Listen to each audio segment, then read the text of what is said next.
Hey guys, स्वागत है आपका स्टडी फॉर नौकरी चैनल पे। और आरएस खुरमी के ऑब्जेक्टिव्स के हम सॉल्यूशंस डिस्कस कर रहे थे। हाइड्रोलिक मशीन्स हमारा टॉपिक है और ये सेकंड लेक्चर है हाइड्रोलिक मशीन्स का। किसी भी एग्जाम की तैयारी करें, ईएससी गेट, एसएससी जी, आरबीजी, स्टेट पीएससी, पीएसयू या कोई भी और एग्जाम, ये बुक बहुत ज़्यादा इंपॉर्टेंट है। इस पे मैं पहले वीडियो बना चुका हूँ, why should I solve RS खुरमी। जरूर से देखिए अगर आपने उसको नहीं देखा है, और शेयर कीजिए अपने दोस्तों को जो भी किसी भी एग्जाम की तैयारी कर रहे हैं, मैकेनिकल इंजीनियरिंग से कहीं से भी रिलेटेड है। बहुत ही ज़्यादा इंपॉर्टेंट है ये वीडियो। खैर, वीडियो को शुरू करते हैं। अगर आपको इस वीडियो की नोटिफिकेशन चाहिए तो आप इस टेलीग्राम चैनल को ज्वाइन कर सकते हैं, इंस्टाग्राम पे फॉलो कर सकते हैं डेली बेसिस पे जीके जीएस की अपडेट के लिए। Engineering materials engineering mechanics, strength of material, इसके अलावा फ्लूइड मैकेनिक्स कवर हो चुका है। हाइड्रोलिक मशीन्स कवर कर रहे हैं, तेजी में इसको भी कवर करेंगे। उसके बाद बहुत इंपॉर्टेंट थर्मोडायनेमिक्स के टॉपिक को चालू करेंगे। आज का जो हमारा टॉपिक है, आज हम बात करेंगे रिएक्शन टरबाइन के बारे में। तो रिएक्शन टरबाइन क्या होती है, कुछ इंपॉर्टेंट पॉइंट्स हैं रिएक्शन टरबाइन के, आपको पता होना चाहिए। जो इम्पल्स टरबाइन होती थी उसमें क्या होता था कि हम सिर्फ काइनेटिक एनर्जी को यूटिलाइज करते थे। यहाँ पे जो वाटर है वो अंडर प्रेशर इंटर करेगा और वेन्स के ऊपर फ्लो करेगा। जो हाइड्रोलिक टरबाइन है इसमें प्रेशर एनर्जी का भी कंट्रीब्यूशन होगा रिएक्शन टरबाइन में, काइनेटिक एनर्जी का भी कंट्रीब्यूशन होगा। हाइड्रोलिक एफिशिएंसी जो रिएक्शन टरबाइन की होती है वो रेशियो होगा work done on the wheel to the energy और the head of water actually supplied to the turbine. Next, overall efficiency of the reaction turbine is the ratio of power produced by the turbine to the energy actually supplied by the turbine. Kaplan turbine जो है वो हमारी axial flow reaction turbine होती है। Okay, number of blades जो रहेंगे Kaplan turbine में 4 से लेके 8 तक रहेंगे। फ्रांसिस टरबाइन जो है वो आउटवर्ड फ्लो रिएक्शन टरबाइन है और इसमें जो ब्लेड्स रहेंगे वो अपने 16 से 24 तक रहेंगे। ठीक है, तो ये फ्रांसिस टरबाइन के बारे में बात हुई। नेक्स्ट एक और अरेंजमेंट होता है ड्राफ्ट ट्यूब, जिसको हम आगे और भी अच्छे से देखेंगे। फिलहाल आप ये समझ लीजिए कि ग्रेजुअली इंक्रीजिंग एरिया की एक ट्यूब होती है। इस टाइप से ग्रेजुअली चेंज होगा उसका एरिया, सॉरी इस टाइप से होगी। ठीक है, और it is an integral part of a mixed flow या एक्सियल फ्लो टरबाइन का ये इंटीग्रल पार्ट है, मतलब ये टरबाइन के अंदर ही प्रेजेंट रहेगी पूरी असेंबली के अंदर। Because of the draft tube it is possible to have the pressure at the runner outlet much below to the atmospheric pressure. अब देखिए क्या होता है ना कि जैसे मान लीजिए हमारी पूरी टरबाइन है, ये पूरी टरबाइन है, यहाँ पे प्रेशर ज्यादा है और यहाँ से प्रेशर रिड्यूस हो रहा है, रिड्यूस हो रहा है, रिड्यूस हो रहा है। अब एक्चुअली क्या होगा ना कि अगर जो बेसिकली हम इस प्रेशर को रिड्यूस कर सकते हैं एटमॉस्फेरिक तक ही। अगर एटमॉस्फेरिक से वैक्यूम में जाएंगे तो उल्टा एयर यहां से घुसने लग जाएगी। ठीक है, पर ड्राफ्ट ट्यूब लगा देने से हम उसके एटमॉस्फेरिक प्रेशर से नीचे भी उसको ले जा सकते हैं। तो ये खास बात होती है ड्राफ्ट ट्यूब की वजह से। Efficiency of the draft tube is defined as the ratio of net gain in the pressure. तो ये जो जो एटमॉस्फेरिक प्रेशर से भी नीचे प्रेशर पर हम ले जा रहे हैं उसे कहेंगे net gain in the pressure to the velocity of head interest at the draft tube. तो यहाँ पे जो ड्राफ्ट ट्यूब में जो वेलोसिटी का हेड होगा और जो प्रेशर का यहाँ पे जो हमने गेन किया उसका रेशियो हमें एफिशिएंसी देगा ड्राफ्ट ट्यूब की। ओके, तो ये था ड्राफ्ट ट्यूब के बारे में। अब हम देखेंगे कुछ क्वेश्चंस को। In a reaction turbine water enters the wheel under pressure and flows over a vane. तो बिल्कुल सही है, जो वाटर आता है वो अंडर अ प्रेशर आता है और वेन्स के ऊपर वो फ्लो करता है। जो हमारी इम्पल्स टरबाइन होती थी उसमें क्या होता था कि वाटर जो होता था वो एटमॉस्फेरिक प्रेशर पे आता था और वाटर जो इम्पैक्ट करता था वेन्स के ऊपर और इसमें जो है वो फ्लो करेगा उसके ऊपर। तो बिल्कुल हमारा जो ए ऑप्शन है यहाँ पे करेक्ट होगा। नेक्स्ट क्वेश्चन को अगर देखें, बोल रहा है कि in reaction turbine pressure head of the water while flowing over veins converted into kinetic head before leaving the channel।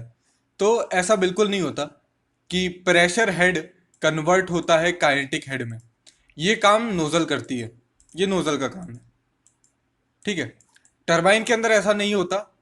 Okay, actual में होता क्या है कि प्रेशर हेड की वजह से हमें वहां पे लिफ्ट और जो ड्रैग फोर्स होते हैं ना उनकी वो यहाँ पे काम करते हैं और प्रेशर हेड डायरेक्टली कन्वर्ट होता है शाफ्ट हेड में, मतलब शाफ्ट वर्क में।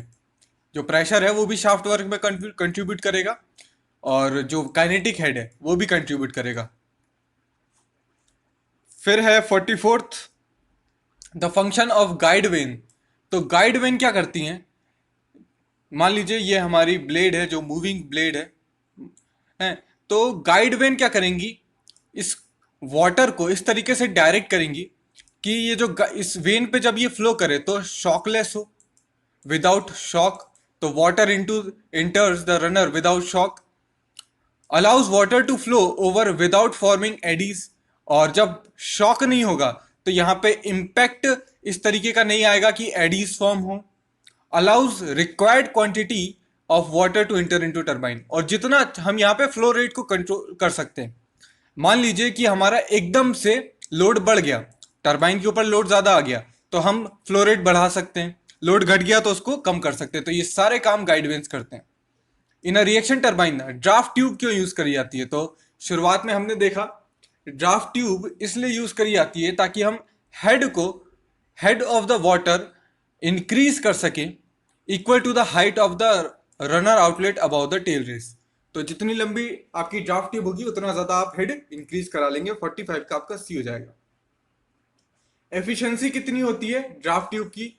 तो हम लोगों ने देखा था शुरुआत में कि जितना हेड हम इंक्रीज कराएंगे divided by the initial kinetic head जो हमारा था इनलेट ऑफ टरबाइन पे, तो जो हेड इंक्रीज कराएंगे वो हो जाएगा V1 square by 2G minus V2 square by 2G। और ये V1 V2 क्या होंगे? मान लीजिए ड्राफ्ट ट्यूब है और ये 0.1 है और ये 0.2 है, तो ये जो हेड इंक्रीज हुआ है वो किससे निकलेगा? V1 स्क्वायर V1 स्क्वायर, वो हम बर्नौलीज इक्वेशन लगा सकते हैं यहाँ पे। तो P by rho g plus V1 square by 2G plus H1 कह दो इसको। फिर यहाँ पे P by rho g plus V2 square by 2G और इधर H2 कह दो। और H1 माइनस H2 जो होगा, सॉरी H2 माइनस H1 जो हो जाएगा हमारा, वो हमारा हो जाएगा यहाँ पे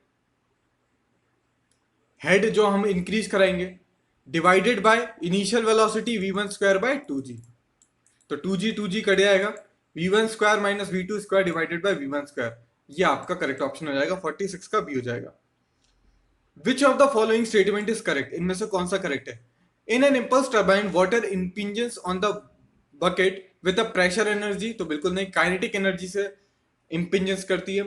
फिर उसके बाद रिएक्शन टर्बाइन में water glide over the moving vanes with kinetic energy, तो अकेली काइनेटिक एनर्जी नहीं होती, प्रेशर एनर्जी भी इन्वॉल्व होती है। In an impulse turbine, the pressure of the flowing water remains unchanged and it is equal to atmospheric pressure.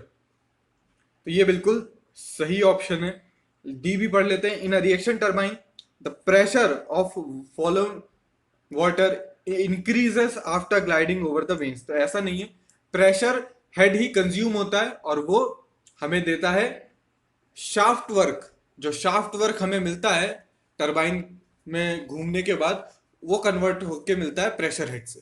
तो वो increase नहीं करेगा, डिक्रीज करेगा। ओके, तो एनर्जी जब यहाँ पे कंज्यूम होगी, जो प्रेशर हेड कंज्यूम होगा वो हमारा कन्वर्ट होगा शाफ्ट पावर में। In an inward flow reaction turbine, inward flow reaction turbine क्या होगी? जिसमें वाटर पेरीफेरी से इंटर करेगा और अंदर की तरफ, मतलब सेंटर की तरफ से निकलेगा, flows toward centre of the wheel. तो आपका 48 का सी ऑप्शन करेक्ट होगा।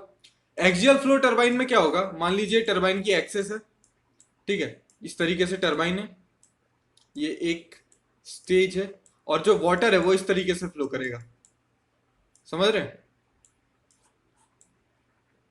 तो आप समझ रहे हैं, ये थोड़ा 3D बनाने की कोशिश की है, पर आप इसको साइड व्यू में देखेंगे ना तो आपको सिर्फ इस तरीके से दिखेगा और ये ब्लेड्स लगी होंगी, ठीक है, इस तरीके से पानी फ्लो कर रहा है और ये इसका साइड व्यू है। तो parallel to the axis flow करेगा, 49 का ए हो जाएगा। 50 की बात करें, in an outer flow turbine, तो इनवर्ट फ्लो टरबाइन में क्या हो रहा था? पेरीफेरी से इंटर कर रहा था और सेंटर की तरफ फ्लो कर रहा था। आउटवर्ड फ्लो में क्या होगा? सेंटर से इंटर करेगा और फ्लो करेगा आउटवर्ड फ्लो करेगा पेरीफेरी ऑफ द व्हील से। तो बी ऑप्शन यहाँ पे करेक्ट होगा 50 का।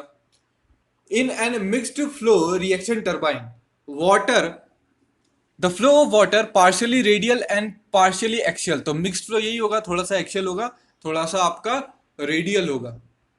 वो डिपेंड करेगा एक्सियली इंटर करता है, रेडियल निकल रहा है, या वाइस वर्सा। उस तरीके से हम देख सकते हैं। Hydraulic efficiency of a reaction turbine की अगर मैं बात करूं, तो हाइड्रोलिक एफिशिएंसी आपको देखने को मिलेगी, हमने शुरुआत में देखा था, work done on the wheel to the actual supplied to the turbine. तो आपका यहाँ पे सी ऑप्शन करेक्ट होगा। ये वीडियो की शुरुआत में हमने सारी डेफिनेशन देख ली थी, इसीलिए actual work of the turbine से energy imparted to the wheel. अब यहाँ पे देखिए, यहाँ पे work done on the wheel था, to the actual supplied energy थी। अब यहाँ पे एक्चुअल वर्क है और energy imparted to the wheel है, तो ये हमारी मैकेनिकल एनर्जी हो जाएगी। ठीक है, 53 का बी ऑप्शन करेक्ट होगा।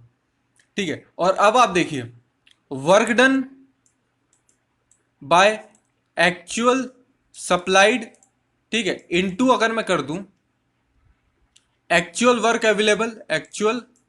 Available divided by energy imparted on the wheel. तो एनर्जी जो व्हील पे आई, देखो यहां पे भी लिखा है work done on the wheel, यानी कि व्हील पे जो energy I, work done on energy तो इक्वलेंट होते हैं, तो एनर्जी ऑन द व्हील, इसको काट देंगे, ये सब कट जाएगा। तो actual work done to actual supplied turbine, ये हमें देगा ओवरऑल एफिशिएंसी। ठीक है, नेक्स्ट देखते हैं। फ्रांसिस टरबाइन क्या है? एक आउटवर्ड फ्लो रिएक्शन टरबाइन है। तो बिल्कुल सही बात है, सॉरी गलत बात है, ये आउटवर्ड फ्लो नहीं होती, इनवर्ट फ्लो होगी आपकी। 54 का बी हो जाएगा। ओवरऑल एफिशिएंसी क्या होती है? तो ओवरऑल एफिशिएंसी आपको देखने को मिलेगी power produce by the turbine to the actual supply to the turbine. तो जितनी पावर प्रोड्यूस होगी, एक्चुअल पावर जो प्रोड्यूस हुई है, actual power to actual supplied to the turbine. तो आपका 55 का ए ऑप्शन करेक्ट होगा।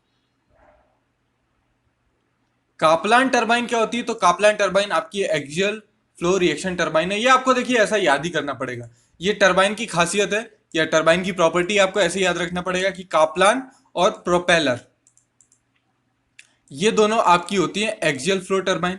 फ्रांसिस आपकी होगी मिक्स्ड फ्लो, ओके, और पेल्टन जो है वो टेंजेंशियल फ्लो होगी, और साथ में इंपल्स टरबाइन है। जबकि फ्रांसिस, प्रोपेलर और कापलान ये सारी रिएक्शन टरबाइन है। फिर इन फ्रांसिस कितने रनर होते हैं? तो फ्रांसिस में आपको पता है, शुरुआत में ही डिस्कस किया, 16 से लेके 24 तक रनर आपको देखने को मिलेंगे। 57 का डी हो जाएगा। कापलान टरबाइन में कम होंगे और आपको 4 से लेके 8 के बीच में देखने को मिलेंगे रनर। ठीक है, फिर आपकी इनमें से कौन सी रिएक्शन टरबाइन नहीं है, नॉट अ रिएक्शन टरबाइन? तो पेल्टन व्हील अभी हमने देखा, टेंजेंशियल फ्लो आपकी टरबाइन होती है और इंपल्स टरबाइन होती है। इंपल्स शुरुआत में पिछले वीडियो में भी हमने शायद देखा था जब हमने इंपल्स टरबाइन की बात की थी। और ये 4 न्यूरॉन टरबाइन, ये सब पुराने जमाने की टरबाइन है, करीबन 1600 में डेवलप की गई थी। तो ये एग्जाम में पूछी नहीं जाती, बुक में है नाम, तो मैं आपको बता देता हूँ, ये आपकी एक आउटवर्ड फ्लो टरबाइन है। ठीक है, फिर थॉमसन टरबाइन जो है वो आपकी एक इनवर्ट फ्लो टरबाइन है। ठीक है, तो 61 का बी हो जाएगा आपका। Francis turbine, the pressure eight inlet, तो प्रेशर जो होगा इनलेट पे वो ज्यादा होगा प्रेशर आउटलेट पे, वेलोसिटी एट इनलेट ज्यादा होगी वेलोसिटी एट आउटलेट पे, और इन्हीं का जो डिक्रीज होगा, जो इनका कंजम्पशन होगा, वही हमें वर्क डन मिलेगा। ओके, जो वर्क डन शाफ्ट पे मिलेगा हमें। तो आपका इनलेट पे मोर देन होगा, तो आपका 62 का बी ऑप्शन हो जाएगा। द फ्लो रेशियो क्या होगा?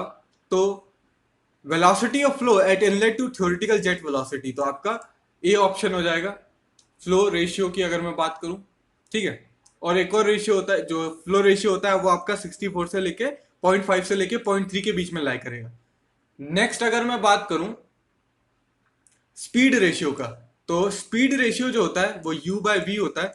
u जो होती है वो पेरिफेरल वेलोसिटी होती है आपकी, तो पेरिफेरल वेलोसिटी जो व्हील की होगी डिवाइडेड बाय एक्चुअल जेट की वेलोसिटी या थ्योरेटिकल जेट की वेलोसिटी, कहेंगे थ्योरेटिकल जेट वेलोसिटी। ठीक है, तो ये गलत हो जाएगा, हमारा बी ऑप्शन होगा 65 का। 60, बाकी सब हम नेक्स्ट वीडियो में देखेंगे। ओके, तो ये सारे क्वेश्चंस हमने यहाँ तक कवर कर लिए रिएक्शन टरबाइन पे। आशा करता हूँ आपको वीडियो पसंद आएगा। वीडियो पसंद आए तो लाइक कीजिए, चैनल को सब्सक्राइब कर लीजिए, बेल आइकन को प्रेस कर लीजिए और वीडियो को शेयर कीजिए दोस्तों जो भी सिमिलर एग्जाम्स की तैयारी कर रहे हैं। Thanks for watching and have a nice day.